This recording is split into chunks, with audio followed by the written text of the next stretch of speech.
Bismillahirrahmanirrahim.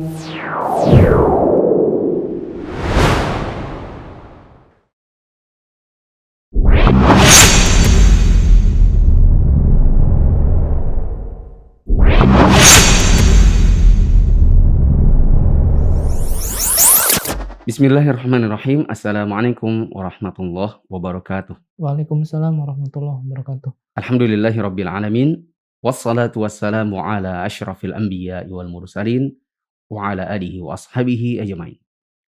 Teman-teman yang dirahmati Allah, para mahasantri dan mahasantriwati Mufid Islamic Academy. Pada kesempatan hari ini insyaallah kita akan lanjutkan kembali pembahasan Syarah Al-Qawaid Al-Arba' karya Syekh Sa'ad bin Nasr Asy-Syadzili hafizahullahu taala.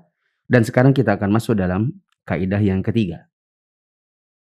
Teman-teman yang dirahmati Allah, ketika kita berdiskusi atau malah berdebat dengan sebagian orang yang menyembah kubur, mereka sering juga berdalih tidak hanya soal syafaat, soal ingin bertawassul dan lain-lain. Mereka kadang membela dengan dalih tambahan. Mereka bilang, orang di zaman Nabi itu diperangi karena yang disembah atau yang diminta-mintai adalah batu atau kayu atau pohon. Sedangkan kita ke kuburan, ini kan kuburannya orang soleh. Ya beda dong, kata mereka. Bagaimana cara membantahnya? Insya Allah akan dibahas di dalam kaidah yang ketiga ini. Maka marilah kita dengarkan terlebih dahulu video matan berikut ini. Al-Qa'idatu Tsalitsatu. Kaidah ketiga. Anna Nabiyya sallallahu alaihi wasallam ظهروا على أناس متفرقين في عباداتهم. منهم من يعبد الملائكة، ومنهم من يعبد الأنبياء والصالحين، ومنهم من يعبد الأحجار والأشجار، ومنهم من يعبد الشمس والقمر. وقاتلهم رسول الله صلى الله عليه وسلم ولم يفرق بينهم. Nabi Shallallahu Alaihi Wasallam memerangi orang-orang yang menyembah selain Allah dengan bermacam-macam peribadatan. Di antara mereka ada yang menyembah malaikat, para nabi, dan orang soleh, bebatuan dan pepohonan, matahari dan bulan. Beliau memerangi mereka tanpa pandang bulu. والدليل قوله تعالى. Dalilnya adalah firman Allah Subhanahu wa taala, وقاتلوهم حتى لا تكون فتنة ويكون الدين كله لله. dan perangilah mereka sehingga tidak ada fitnah, kemusyrikan, dan agama penyembahan itu menjadi semata-mata milik Allah. Quran Surah Al-Anfal ayat 39. Mari kita baca syarah Syekh Syadzili terlebih dahulu sampai habis. Baru kemudian kita akan detailkan insya Allah. Syarah Syekh Sa'ad Asy-Syadzili Al-Qa'idatu Tsalitsatu. Kaidah ketiga. Kaidah ini digunakan dalam membantah syubhat yang sering dilontarkan oleh orang-orang yang menyembah selain Allah, di mana mereka mengatakan memalingkan peribadatan kepada orang-orang yang soleh bukanlah perbuatan syirik, melainkan bentuk penghormatan kepada wali-wali Allah dan penghargaan bagi mereka. Mereka menganggap setiap pengagungan yang diberikan kepada wali Allah merupakan perbuatan yang terpuji, walau sebenarnya juga merupakan bentuk kemusyrikan dan menunjukkan ibadah kepada yang selain Allah Subhanahu wa taala. Ini yang saya sebutkan tadi, bahwa sebagian orang ingin membela atau melegitimasi apa yang mereka lakukan berupa penyembahan kepada kuburan dengan berkata, ini bukan menyembah kubur, ini menghormati wali. Kalau sampai yang tadi bilang kan orang-orang di zaman Nabi diperangi, itu kan batu. Kalau kita kan wali. Ya. Nah, mari kita baca dulu kelanjutannya. Maka Allah Subhanahu wa taala pun menjelaskan bahwa para nabi dan para malaikat adalah makhluk yang memiliki kedudukan khusus di sisi Allah. Akan tetapi, tingginya derajat mereka tidak berarti bolehnya mengarahkan peribadatan kepada mereka sedikit pun, karena penyembahan hanya boleh ditujukan kepada Allah. Ya. Bantahan pertama, silakan ditulis di sampingnya. Atau boleh di atas paragrafnya. Bantahan pertama untuk orang-orang yang berdalih seperti itu, katakan para nabi dan para malaikat itu adalah makhluk yang punya kedudukan khusus dengan dalil.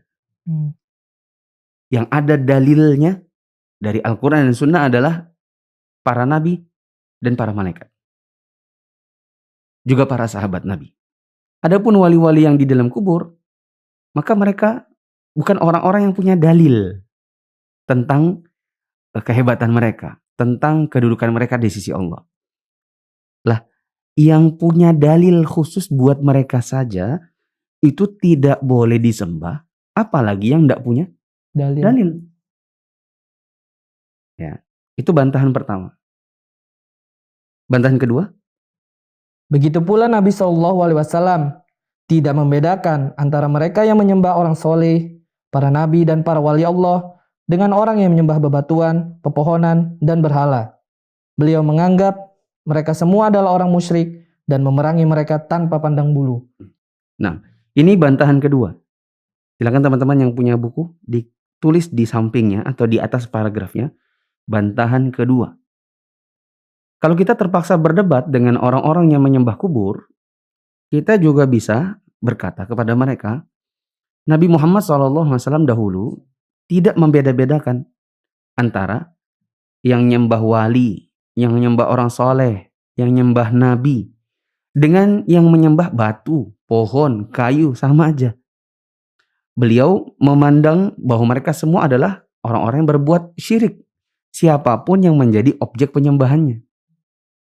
Jadi kalau mereka berkata, beda dong, ini kan orang soleh, ini kan wali-wali Allah. Kalau yang di zaman Nabi itu kan batu, Lata, Uzza, Manat, itu kan semua berhala-berhala batu. Kita bilang pertama Anda salah, bahwa tidak semuanya batu. Ada yang bentuknya pohon. Nanti kita akan baca kisahnya. Ya, tidak semuanya batu loh. Yang kedua, Lata itu meskipun bentuknya batu, tapi aslinya itu yang dimaksud siapa? Orang soleh. Orang soleh. Ya, gak ada bedanya antara wali diklaim di zaman sekarang, di zaman dulu juga Lata itu adalah orang yang juga diklaim wali Allah, orang soleh. Dan oleh Nabi dijadikan teman atau dijadikan musuh? Jadikan musuh. Jadikan musuh. Gitu loh. Jadi ini bantahan kedua ya. Bahwa tidak ada beda antara yang solehkah, yang batukah, yang walikah, yang pohonkah. Semua oleh Nabi SAW diperangi. Karena mereka menunjukkan peribadatan bukan kepada Allah Ta'ala semata. Apa dalil dari bantahan yang kedua ini? Silakan. Penulis berdalil dengan firman Allah Subhanahu wa taala, وَقَاتِلُوهُمْ حَتَّى لَا تَكُونَ فِتْنَةٌ وَيَكُونَ الدِّينُ كُلُّهُ لِلَّهِ. dan perangilah mereka sehingga tidak ada fitnah atau kemusyrikan, dan agama itu menjadi semata-mata milik Allah. Quran Surat Al-Anfal ayat 39. Nah, ini adalah alasannya atau dalilnya bahwa tidak ada pembedaan antara yang disembah mau orang soleh, nabi, wali dengan yang batu, pohon atau lainnya. Yaitu kata Allah Subhanahu wa taala, wa qatiluhum, dan perangi mereka hatta la takuna fitnah, sampai tidak ada fitnah. Fitnah di sini perlu diperhatikan. Fitnah itu artinya syirik. Ya, bukan fitnah yang versi bahasa Indonesia. Maksudnya di sini adalah sampai tidak ada syirik. Kemudian syirik ini datang dalam bentuk nakiroh namanya. Fitnatun. Bukan al-fitnatu. Fitnatun itu nakiroh. Indefinite kalau dalam bahasa Inggris. Dan seperti kita sudah pernah jelaskan ini sebelumnya. Kalau dalam bahasa Inggris beda ya antara I buy a house dengan I buy the house. Kalau I buy a house, saya beli sebuah rumah. Tidak jelas, tidak tertentu rumah yang mana. Tapi kalau I buy the house, saya beli rumah itu. Sudah tertentu rumahnya yang dimaksud. Nah, fitnatun ini seolah-olah sebuah fitnah atau fitnah apapun.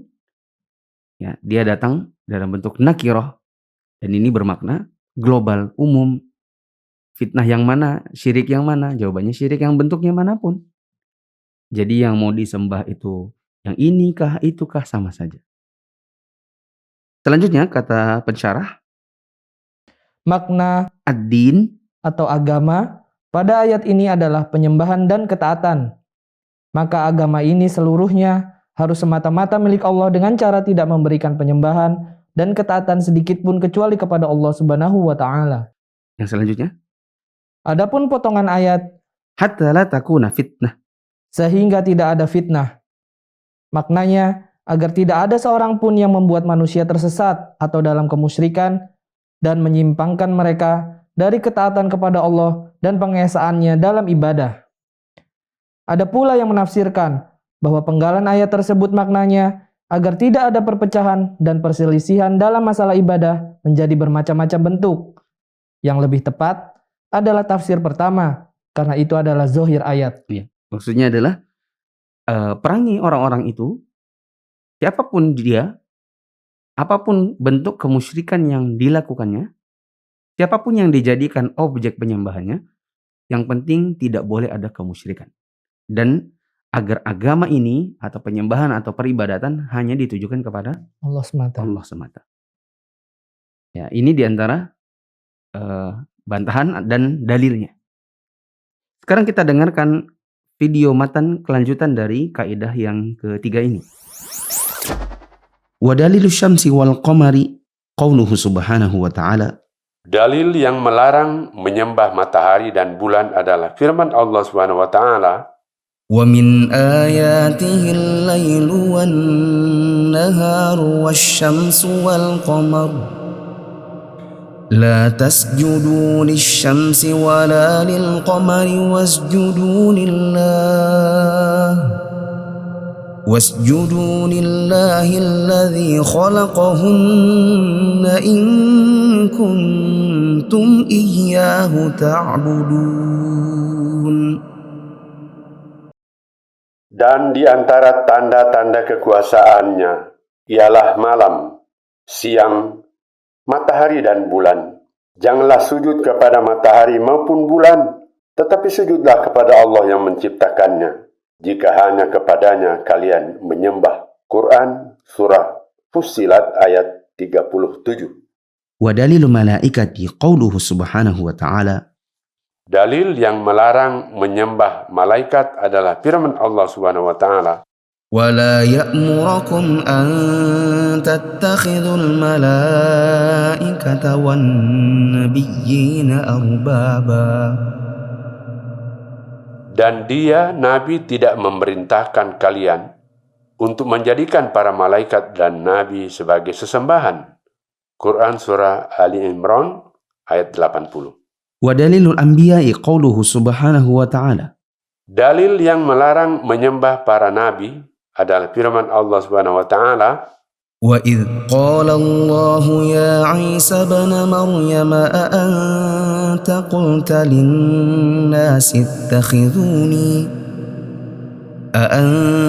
قُلْتَ لِلنَّاسِ اتَّخِذُونِي وَأُمِّيَ إِلَٰهَيْنِ مِن دُونِ اللَّهِ قَالَ سُبْحَانَكَ مَا يَكُونُ لِي أَنْ أَقُولَ مَا لَيْسَ لِي بِحَقٍّ إِن كُنتُ قُلْتُهُ فَقَدْ عَلِمْتَهُ تَعْلَمُ مَا فِي نَفْسِي وَلَا أَعْلَمُ مَا فِي نَفْسِكَ إِنَّكَ أَنْتَ عَلَّامُ الْغُيُوبِ. dan ingatlah ketika Allah berfirman, Hai Isa putra Maryam, adakah kamu mengatakan kepada manusia, jadikanlah aku dan ibuku dua Tuhan selain Allah? Isa menjawab, Maha suci engkau, tidaklah patut bagiku mengatakan apa yang bukan hakku untuk mengatakannya. Jika aku pernah mengatakannya, engkau pasti telah mengetahuinya. Engkau mengetahui apa yang ada pada diriku, dan aku tidak mengetahui apa yang ada pada diri engkau. Sesungguhnya engkau Maha mengetahui perkara-perkara yang gaib. Quran Surah Al-Ma'idah ayat 116. Mari kita baca syarah Syekh Syatri. Pensyarah mengatakan, setelah itu, penulis membawakan beberapa dalil yang menunjukkan batilnya penyembahan benda-benda atau makhluk yang disembah selain Allah Subhanahu wa Ta'ala. Pertama, dalil yang melarang menyembah matahari dan bulan. Di antara makhluk yang disembah adalah matahari dan bulan. Kedua makhluk ini dua tanda yang agung di antara tanda-tanda kekuasaan Allah, sebagaimana yang disabdakan oleh Rasulullah SAW. Inna syamsa wal qamara ayatani min ayatillah. Sesungguhnya matahari dan bulan adalah dua tanda di antara tanda-tanda kekuasaan Allah. Allah Azza wa Jalla yang mengatur keduanya. Tidak ada yang selainnya yang memiliki kekuasaan atasnya, baik untuk memunculkannya maupun menenggelamkannya. Sebagaimana yang dikatakan oleh Nabi Ibrahim alaihissalam kepada Raja Namrud ketika beliau menjawab perkataannya, Qala ana uhyi wa umid. Qala Ibrahim, fa inna Allah ya'ti bi syamsi minal masyriq, fa'ti biha minal maghrib. Fabuhita alladhi kafar. Allahu la yahdil qawmal zalimin. orang itu, yaitu Namrud berkata, saya dapat menghidupkan dan mematikan. Ibrahim berkata, sesungguhnya Allah menerbitkan matahari dari timur, maka coba terbitkanlah matahari itu dari barat. Maka terdiamlah orang kafir itu, dan Allah tidak memberi petunjuk kepada orang-orang yang zolim. Quran Surat Al-Baqarah ayat 258. Karena matahari dan bulan adalah tanda kekuasaan Allah yang hanya Dia yang mampu mengatur keduanya, maka tidak boleh sedikit pun menunjukkan ibadah kepada keduanya. Bahkan, ibadah itu merupakan hak Allah Subhanahu wa Ta'ala semata, sebagaimana yang difirmankannya, Wa min ayatihi al-lailu wan naharu wasyamsu wal qamar. La tasjudu lisyamsi wala lil qamari wasjudu lillah alladzi khalaqahunna in kuntum iyyahu ta'budun. dan di antara tanda-tanda kekuasaannya ialah malam, siang, matahari dan bulan. Janganlah sujud kepada matahari maupun bulan, tapi sujudlah kepada Allah yang menciptakannya. Jika hanya kepadanya kalian menyembah. Quran Surat Fussilat ayat 37. Tanda-tanda kekuasaan Allah yang disebutkan dalam ayat ini adalah tanda-tanda yang jelas dan nyata, di mana orang-orang berakal akan mengakui itu semua sebagai tanda-tanda kekuasaan Allah ketika mereka merenungkannya. Firman Allah, Wa min ayatihi al-lailu wan nahar. dan di antara tanda-tanda kekuasaannya ialah malam dan siang. Maknanya adalah bahwa malam dan siang merupakan dua tanda kekuasaan Allah yang agung. Begitu pula matahari dan bulan. Kemudian Allah menyambung dengan firman-Nya, La tasjudu lisyamsi wala lil qamar. janganlah sujud kepada matahari maupun bulan. Ini dikarenakan sujud merupakan bagian dari ibadah, sementara ibadah tidak boleh ditujukan kepada yang selain Allah. Adapun matahari dan bulan, keduanya hanyalah tanda kekuasaan Allah, sehingga tidak boleh menunjukkan ibadah kepada keduanya ataupun salah satunya. Ayat yang berbunyi, Wasjudu lillahi alladzi khalaqahun. sujudlah kepada Allah yang menciptakannya. Jika kamu adalah orang yang bertauhid dalam ibadah, maka janganlah kamu bersujud kepada matahari dan bulan, tapi sujudlah kepada Allah Subhanahu wa Ta'ala saja. Pada penggalan, In kuntum iyyahu ta'budun. jika hanya kepadanya kalian menyembah, objek pada kalimat ini Iya atau kepadanya didahulukan dari kata kerja ta'budun. kamu sembah, sehingga maknanya adalah jika kamu tidak menyembah seorang pun melainkan Dia saja. Terus? Kedua, dalil yang melarang menyembah malaikat. Selanjutnya penulis membawakan dalil yang melarang menyembah malaikat. Wala ya'murukum an tattakhidul malaikata wan nabiyyina arbaba. Dan Dia, yaitu Nabi, tidak memerintahkan kalian untuk menjadikan para malaikat dan para nabi sebagai sesembahan. Quran Surat Ali Imran ayat 80. Artinya, bahwa para nabi itu tidaklah memerintahkan kaum mereka untuk menyembah para malaikat dan para nabi. Mereka memerintahkan kaumnya agar beribadah kepada Allah Subhanahu wa Ta'ala saja. Ayat ini juga menjadi dalil bahwa tidak ada perbedaan antara peribadatan yang ditujukan kepada orang soleh maupun orang yang jahat, dikarenakan keduanya adalah sama-sama menyekutukan Allah dan sama-sama menyelisihi petunjuk para nabi. Dalil ketiga, dalil yang melarang menyembah para nabi. Selanjutnya penulis membawakan dalil yang melarang menyembah para nabi.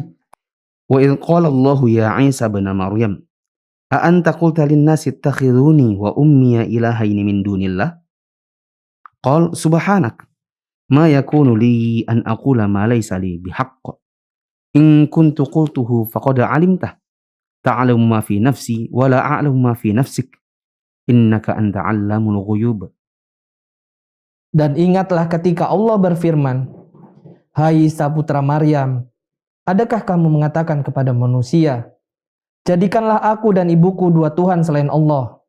Isa menjawab, "Maha suci engkau, tidaklah patut bagiku mengatakan apa yang bukan hakku untuk mengatakannya. Jika aku pernah mengatakannya, engkau pasti telah mengetahuinya. Engkau mengetahui apa yang ada pada diriku, dan aku tidak mengetahui apa yang ada pada diri engkau. Sesungguhnya engkau maha mengetahui perkara-perkara yang gaib." Quran Surat Al-Maidah ayat 116. Nah, sedikit koreksi. Di terjemahan-terjemahan awal, saya kurang sedikit dalam penerjemahan. Pada firman Allah, in kuntu qultuhu faqad alimtah. Jika saya memang pernah mengatakannya, tentu engkau sudah mengetahuinya. Sudah, ada lanjutannya. Ta'lamu ma fi nafsi. Engkau mengetahui apa yang ada pada diriku. Itu terjemahan yang benar. Dan mulai dari cetakan-cetakan terbaru, yaitu cetakan ke-3, 4, dan seterusnya, itu sudah benar insya Allah. Adapun di cetakan awal, ada sedikit kurang. Di sini tertulis, jika aku pernah mengatakannya, maka tentulah engkau mengetahui apa yang ada pada diriku. Ada bagian yang kurang sedikit, tentu engkau telah mengetahuinya. Ya. Baru nanti setelah itu ada lanjutnya, engkau mengetahui. Silakan teman-teman nanti dikoreksi di bukunya masing-masing, khususnya yang punya cetakan lama. Selanjutnya, Pada ayat sebelumnya, yakni Quran Surat Al-Imran ayat 80, terkandung larangan menyembah para nabi secara umum. Adapun pada ayat berikutnya yang dibawakan penulis, yaitu Quran Surat Al-Maidah ayat 116, terkandung larangan menyembah Nabi Isa alaihissalam secara khusus. Beliau adalah salah satu nabi Allah dan termasuk Rasul Ulil Azmi. Namun, walau beliau adalah seorang yang soleh dan termasuk wali Allah, tetap peribadatan tidak boleh ditujukan kepada beliau, dikarenakan ibadah adalah hak Allah semata dan wajib mengesahkannya dalam ibadah. Pada firman Allah Subhanahu wa taala, wa idh qala Allahu ya Isa ibn Maryam a anta qulta lin-nasi ittakhidhuni wa ummiya ilahaini min dunillah. dan ingatlah ketika Allah berfirman, "Hai Isa putra Maryam, adakah kamu mengatakan kepada manusia, jadikanlah aku dan ibuku dua Tuhan selain Allah?" Makna dua Tuhan adalah dua sesembahan selain Allah. Jawaban Nabi Isa alaihissalam, Subhanak. Maha suci engkau. Maknanya adalah, engkau terlalu agung untuk aku berkata dengan perkataan semacam ini dan menyeru manusia untuk menjadikanku sesembahan selain engkau. Firman Allah Ta'ala, Ma yakunu li an aqula ma laysa li bihaqq. tidak patut bagiku mengatakan apa yang bukan hakku. Maknanya adalah, tidaklah pantas bagiku untuk mengucapkan sesuatu yang bukan hakku, dan adalah kewajibanku untuk berkata yang benar, bukan yang batil. Selanjutnya, firman-Nya, In kuntu qultuhu faqad alimtah ta'lamu ma fi nafsi. jika aku pernah mengatakannya, engkau pasti telah mengetahuinya. Engkau mengetahui apa yang ada pada diriku. Bermakna bahwa Allah Subhanahu wa taala tidaklah luput sesuatu pun dari pengetahuannya. Nabi Isa alaihissalam pun mengakui itu sebagaimana dalam penggalan berikutnya. Wa la a'lamu ma fi nafsik. Innaka anta 'allamul ghuyub. Dan aku tidak mengetahui apa yang ada pada diri engkau. Sesungguhnya engkau maha mengetahui perkara-perkara yang gaib.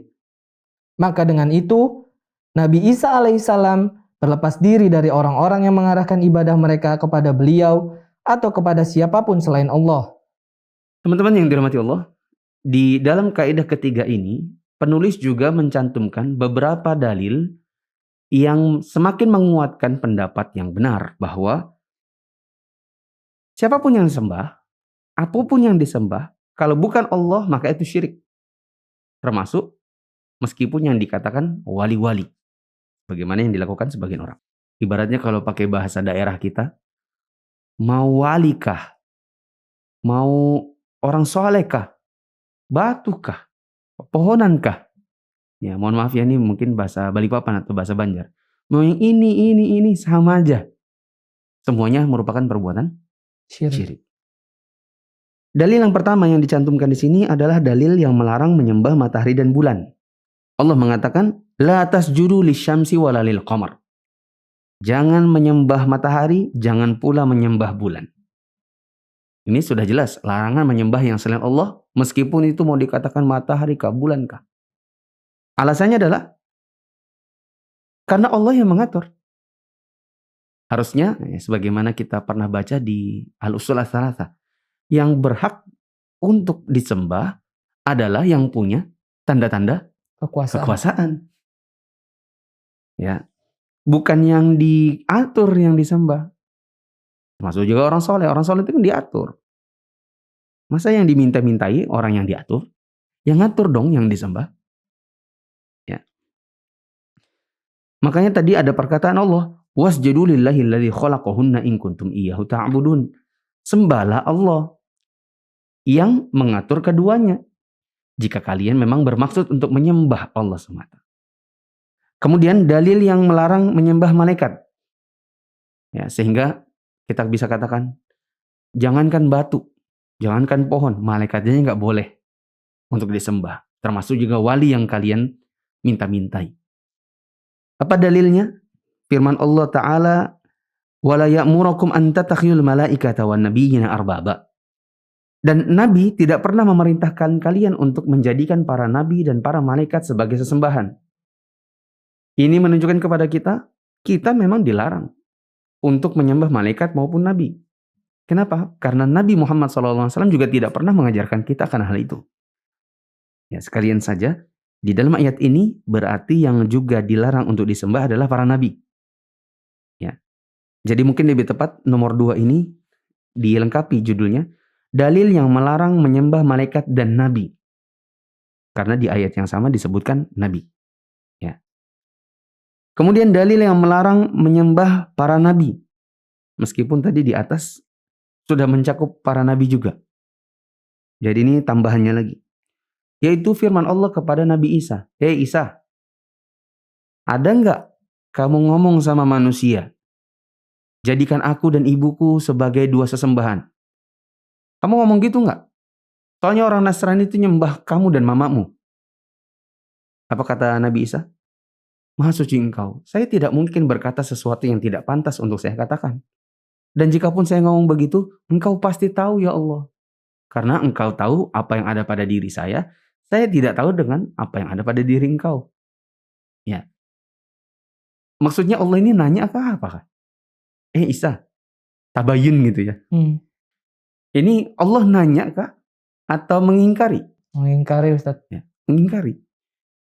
Karena ini ayat yang berhubungan dengan uluhiyah. Dan pertanyaan-pertanyaan di sini pasti bukan tanya untuk tahu, melainkan tanya untuk mengingkari. Jadi maksudnya secara ringkas Allah ingin mengatakan bahwa apa yang mereka lakukan, yaitu menyembah seorang nabi, itu adalah perbuatan yang tidak benar. Perbuatan yang salah. Ya, dan Allah marah kepada para pelakunya. Nah, penulis juga akan membawakan dalil tentang larangan untuk menyembah orang soleh. Kemudian larangan menyembah pepohonan dan batu. Dan disampaikan juga ada dalil dari hadis.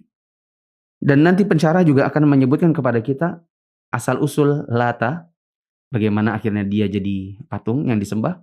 Begitu juga Uzza dan Manat. Tapi ini insya Allah akan kita baca pada pertemuan yang berikutnya saja. Saya kira apa yang kita baca pada hari ini sudah jelas, maka tidak perlu ada tanya jawab. Mungkin kita cukupkan dulu pembahasan pada hari ini. Teman-teman yang dirahmati Allah, insya Allah kita akan ketemu lagi dalam video materi berikutnya. Subhanakallahumma wabihamdika, asyhadu an la ilaha illa anta, astaghfiruka wa atubu ilaik. Wassalamualaikum warahmatullahi wabarakatuh. Waalaikumsalam warahmatullahi wabarakatuh.